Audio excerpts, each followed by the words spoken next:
आपको अपने घर में खुशियां नहीं मिलती हैं, हमेशा टेंशन सी रहती है, घर में उदासी का माहौल बना हुआ है, तो आज से ही शुरू कर दें। यह 8 काम जीवन खुशहाली से भर जाएगा दोस्तों। हर कोई अपने जीवन में विकास, समृद्धि और सुख शांति चाहता है, लेकिन कई बार हमारे बहुत प्रयासों के बाद भी हमें दुख और परेशानियों के अलावा और कुछ नहीं मिलता। इसका कारण वास्तु दोष भी हो सकता है, या फिर कई बार घर में नकारात्मक ऊर्जा का वास हो जाता है, जिसकी वजह से भी आपके घर में बरकत नहीं होती और घर में हमेशा उदासी छाई रहती है। वास्तुशास्त्र के अनुसार घर में रखे सामान के स्थान के परिवर्तन से भी आपको काफी फायदा हो सकता है, जिससे आपके घर में सुख, शांति और खुशियां लौट आएंगी और आप सभी दुखों और कष्टों से मुक्त हो जाएंगे। तो आइए जानते हैं कौन से हैं वह आसान से वास्तु टिप्स। लेकिन उससे पहले अगर आप भी चाहते हैं कि माता लक्ष्मी का आशीर्वाद आपके ऊपर सदैव बना रहे, तो इस वीडियो को एक लाइक करके आपके अपने चैनल द राधे वॉइस को सब्सक्राइब कर लें और कमेंट बॉक्स में जय लक्ष्मी माता लिखकर अपनी हाजिरी अवश्य लगाए। नंबर 1, सुबह सुबह उठकर आपको सबसे पहले अपनी हथेलियां के दर्शन करने चाहिए। अपनी हथेलियां को देखना बेहद ही शुभ माना जाता है। ऐसा करने से सकारात्मक ऊर्जा का प्रभाव बढ़ता है और इससे आपकी आयु भी बढ़ती है। शास्त्रों के अनुसार हथेली में भगवान निवास करते हैं, इसलिए आपको सुबह सुबह उठते ही आपको अपनी हथेलियों के दर्शन करने चाहिए। ऐसा करना सुबह सुबह साक्षात भगवान के दर्शन के समान होगा, जिससे आपका पूरा दिन बहुत ही अच्छा जाएगा। नंबर 2, सुबह उठते ही कभी भी आपको अपने चेहरे को दर्पण में नहीं देखना है। अगर आप ऐसा करते हैं तो रात भर की जो भी नकारात्मक ऊर्जा होती है वह आपके अंदर ही समा जाती है। इसी के साथ सुबह उठते ही आपको सबसे पहले अपने मुख्य द्वार को साफ करना है और हो सके तो उसे सजाना भी चाहिए। इससे माता लक्ष्मी आपसे प्रसन्न होंगी और आपके घर में अपना आगमन करेंगी, जिससे आपका जीवन सुख, समृद्धि और सकारात्मक ऊर्जा से भर जाएगा। नंबर 3, अगर आप अपने घर में खुशियों का आगमन चाहते हैं, आप यह चाहते हैं कि आपके घर में खुशहाली और सुख समृद्धि हमेशा बनी रहे, तो इसके लिए आपको अपने घर में लाफिंग बुद्धा यानी कि हंसते हुए बुद्ध की प्रतिमा लेकर आनी है, क्योंकि हंसते हुए बुद्ध की प्रतिमा को बहुत ही शुभ माना गया है। यह सुख समृद्धि का प्रतीक माना गया है। वास्तुशास्त्र के अनुसार घर में हंसते हुए बुद्ध की प्रतिमा रखने से घर में सुख, शांति और सुकून हमेशा बना रहता है और परिवार के सदस्य को कभी भी आर्थिक तंगी का सामना नहीं करना पड़ता। नंबर 4, सुबह सुबह उठते ही आपको अपनी मां के दर्शन करने चाहिए। मां का आशीर्वाद सबसे अहम होता है, इसलिए अगर आप सुबह सुबह उठते ही सबसे पहले अपनी मां के दर्शन करते हैं तो आप अपने सभी कार्यों में सफल होंगे। नंबर 5, वस्तु के हिसाब से ऐसी भी मानता है कि घर के मुख्य द्वार को ऊर्जा का स्रोत माना जाता है, इसलिए घर में सकारात्मक ऊर्जा के संचार के लिए आपको अपने घर के मुख्य द्वार पर आटे या फिर रंग से छोटी सी रंगोली बनानी है। इससे आपके घर में कभी भी नकारात्मक ऊर्जा प्रवेश नहीं करेगी और हमेशा सकारात्मक ऊर्जा का संचार आपके घर में बना रहेगा। अगर आप सुबह सुबह उठकर रंगोली नहीं बना सकते हैं तो आप घर के प्रवेश द्वार पर सिंदूर या फिर कुमकुम से ओम और शुभ लाभ लिख सकते हैं। इससे भी आपके घर पर कभी भी किसी प्रकार का रोग दोष दस्तक नहीं देंगे। नंबर 6, अगर आप किसी के विवाह या फिर कहीं भी भोजन में आमंत्रित हुए हैं तो आपको कभी भी सबसे पहली रोटी नहीं खानी चाहिए। खाना खाने से पहले कम से कम 5 लोगों को भोजन कर लेने दें। ऐसा करने से आपके सभी रोग और दोष टल जाएंगे, जिससे आपके घर में धन धान्य की कभी कोई कमी नहीं रहेगी और आप दिन ब दिन बढ़ोतरी करते रहेंगे।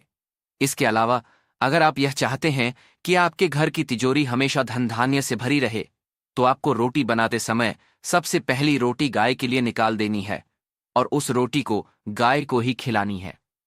आप ये नियम बना ले कि हर रोज रोटी बनाते समय सबसे पहले बनाई हुई रोटी गाय को ही खिलाएं तथा पक्षियों को दाना डालें और चींटियों को चीनी व आटा खिलाएं। इसके अलावा ऐसा भी कहा जाता है कि घर के प्रवेश द्वार पर तुलसी और चमेली का पौधा लगाने से घर में धन धान्य का आगमन होता है और अगर व्यक्ति सुबह उठकर इन पौधों की पूजा करता है तो उसे अपार पुण्य की प्राप्ति होती है। इसके अलावा हिंदू धर्म में तुलसी के पौधे को बेहद ही पवित्र माना गया है।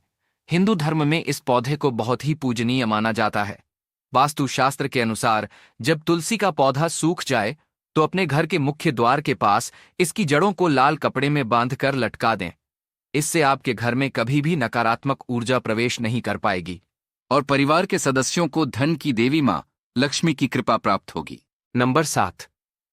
सुबह उठकर सबसे पहले घर की मालकिन अगर एक लोटा पानी लेकर घर के मुख्य द्वार पर थोड़ा थोड़ा करके छिड़कती है तो इससे घर में लक्ष्मी देवी के आने के रास्ते खुल जाते हैं। अगर आप चाहते हैं कि आपके घर में सुख शांति हमेशा बनी रहे तो आपको हर एक अमावस के दिन घर की अच्छी तरह से सफाई करके बेकार सामान और कबाड़ को घर से निकाल देना है और कच्ची लस्सी का छिटा पूरे घर में मारना है। वहीं अगर आप यह चाहते हैं कि आपके घर की खुशियां हमेशा बनी रहे तो आपको सुबह शाम पूजा घर में और अपने घर के मुख्य द्वार पर दीपक जलाना है। ऐसा करने से भगवान आपसे प्रसन्न रहते हैं और आप पर अपनी कृपा दृष्टि बनाए रखते हैं। नंबर 8। आपको अपने घर की पूजा। घर में देवी देवताओं की कोई भी ऐसी मूर्ति या तस्वीर नहीं स्थापित करनी है जिसमें वह रौद्र रूप में हो।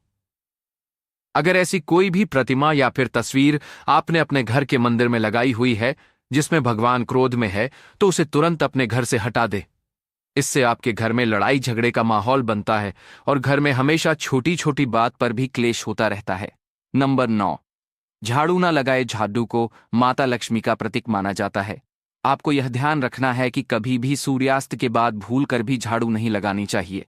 ऐसा माना जाता है कि अगर आप सूर्यास्त के बाद झाड़ू लगाते हैं तो धन की देवी मां लक्ष्मी आपसे नाराज होकर आपके घर से चली जाती है, जिससे आपको आर्थिक तंगी का सामना करना पड़ सकता है। पर 10। कपूर जलाएं। वैसे तो कपूर को पूजा के समय जलाया जाता है, लेकिन आप रात के समय सोने से पहले एक कपूर को घी में डुबोकर अपने घर के ईशान कोण में जलाकर रख दें। ऐसा करने से आपके घर में सुख शांति हमेशा बनी रहती है और आपके घर में सकारात्मक ऊर्जा में वृद्धि होती है। 11। नमक नकारात्मक ऊर्जा का दूर करने में बहुत ही कारगर होता है। इसके लिए आपको नमक की एक पोटली बनाकर घर के किसी भी कोने में रख देनी है। आपको इसे एक ऐसी जगह पर रखना है जहां पर किसी की नजर इस पर न जाए। ऐसा करने से आपके घर में खुशियां दोबारा लौट आएंगी। नंबर 12। वास्तुशास्त्र के अनुसार घर का ईशान को सबसे ज्यादा पवित्र और शुभ फल देने वाला हिस्सा होता है। इस कोण में देवी देवताओं का वास होता है। अपने जीवन में तरक्की और सफलता पाने के लिए आपको अपने घर के इस स्थान को हमेशा साफ सुथरा रखना चाहिए। इस स्थान पर पूजा स्थल बनाना भी काफी शुभ माना जाता है। नंबर 13। दोस्तों, अगर आपके घर में कहीं से भी बेवजह पानी टपकता रहता है, जैसे कि अगर आपकी टंकी से या फिर किसी नल से पानी हमेशा टपकता रहता है, तो इससे आपके घर के धन में हानि होती है। नल और टंकियों से टपकता पानी घर के लिए बिल्कुल भी शुभ नहीं माना जाता। जिन घरों में नल और टंकियों से पानी टपकता रहता है, उस घर में कभी भी सुख समृद्धि ज्यादा देर तक नहीं रहती। ऐसे घरों में नकारात्मक ऊर्जा और दरिद्रता का वास हो जाता है। नंबर 14। घर में प्रतिदिन भगवान की पूजा पाठ करके धूप दीप जलाना बहुत आवश्यक है। इससे आपके घर का वातावरण सकारात्मक ऊर्जा से भरा रहता है। ध्यान रहे, पूजा करते समय आपको अपने मुख को हमेशा पूर्व या उत्तर दिशा की ओर ही रखना चाहिए। संध्या के समय घर में प्रत्येक कोने में रोशनी अवश्य रखें, क्योंकि अंधेरे स्थान पर नकारात्मक ऊर्जा और बुरी शक्तियों का वास हो जाता है। नंबर 15। भोजन करने से पहले आपको हमेशा भगवान को भोग लगाना चाहिए और भोजन प्रारंभ करने से पहले आपको भगवान का आवाहन जरूर करना है, जिससे आपके घर में कभी भी अन्न और धन की कोई कमी नहीं होगी। नंबर 16। घर में लगी अगर दीवार घड़ी अगर खराब हो गई है तो उसे तुरंत ठीक करवा ले। घर में बंद घड़ी लगे रहने से घर में रह रहे लोगों का समय भी उस घड़ी की तरह ही रुक जाता है। इसी के साथ घर में रखें। बिजली से चलने वाले उपकरण अगर खराब हो गए हैं तो उन्हें भी तुरंत ठीक करवा ले। खराब उपकरण घर में कबाड़ के रूप में पड़े रहते हैं, जिससे आपके घर में नकारात्मक ऊर्जा उत्पन्न होती है। दोस्तों, यह तमाम जानकारी जन रुचि को ध्यान में रख कर दी जा रही है। इस वीडियो का उद्देश्य किसी की भी भावनाओं को ठेस पहुंचाना नहीं है। वास्तुशास्त्र के उपाय को अपनी आस्था और विश्वास पर आजमाएं। इस संदर्भ में हम किसी भी प्रकार का कोई दावा नहीं करते। अगर आज की यह जानकारी पसंद आई हो तो इस वीडियो को एक लाइक करके आपके अपने चैनल दे राधे वॉइस को सब्सक्राइब कर ले और बेल नोटिफिकेशन को ऑन पर सेट जरूर करें। राधे राधे।